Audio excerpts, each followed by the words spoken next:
বাবরি মসজিদের জন্য ইট নিয়ে ১৫০ কিলোমিটার পথ পাড়ি ভ্যান চালক রাকিউল শেখ।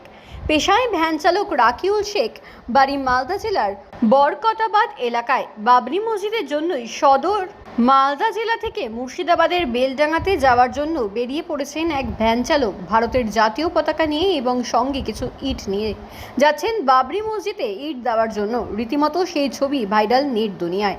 মুর্শিদাবাদের বেলডাঙাতে বাবরি মসজিদ নির্মাণ নিয়ে মানুষের মধ্যে উৎসাহ দেখা দেয়। কেউ ইট নিয়ে তো কেউ আবার বালি, আবার কেউ রড ও অর্থ দিয়ে সাহায্য করে চলেছে বাবরি মসজিদের নির্মাণের জন্য।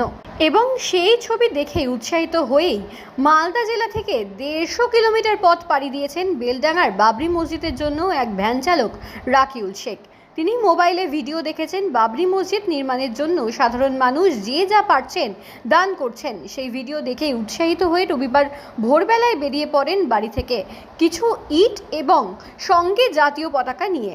রাকিবুল শেখ বলেন, রাস্তায় আসতে বাবরি মসজিদে যাওয়ার জন্য মানুষজন উৎসাহিত করেন এবং সকল সম্প্রদায়ের মানুষ খাদ্য তুলে দেন এবং এগিয়ে যাওয়ার জন্য সহযোগিতা করেন। ভ্যান চালক বলেন, এই ইটগুলো বাবরি মসজিদে দিতে পারলেই আমার মনে শান্তি আসবে এবং মসজিদের জন্য মন ভরে দোয়া করেন। বাবরি মসজিদ যাব কেন? ও আপনাদের সোশ্যাল মিডিয়া দেখছি যে সবাই দিচ্ছে, আমারও মন চাইছে কি দিয়ে ওই জন্য আমি সকাল থেকে রওনা হয়েছি যাওয়ার জন্য। কখন বার হয়েছিলেন? এই 4:45টার সময় সকাল ভোরে। মোটামুটি আপনি 100 কিলোমিটার, 100 কিলোমিটার পেরিয়ে চলেছি। 50 কিলোমিটার যাবেন, যেতে হবে। হ্যাঁ, সঙ্গে ইট নিয়েছেন? হ্যাঁ, সঙ্গে কটা ইট আছে, আল্লাহ যেন কবুল করে। এতটা পথ ভ্যানে টেনে আসছি। হ্যাঁ, একটা মনের উৎসাহ আছে যে আমি যাব, তার জন্য এসছি। রাস্তায় আসতে কোনো অসুবিধা হয়নি? না না, কোনো অসুবিধা নাই, কোনো অসুবিধা নাই। খুব ভালো লাগলো, আমাদের মালদা চাইতো আমাকে ভালো লাগলো, খুব ভালো লাগলো আসতে। সকলে কি আপনাকে খাবার দাবার? হ্যাঁ, খুব দিয়েছে। এই যে আপনি দেখেন সবাই ফল, হিন্দু মুসলিম সবাই দিয়েছে আমাকে।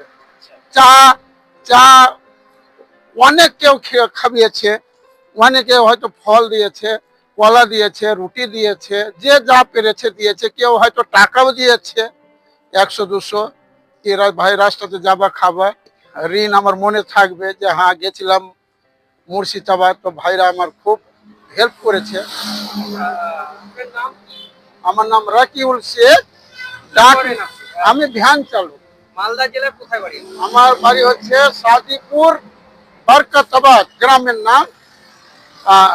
আর পোস্ট যে কাকমারি, অঞ্চল বাঙ্গিটোলা। আচ্ছা, বুঝতে পেরেছি।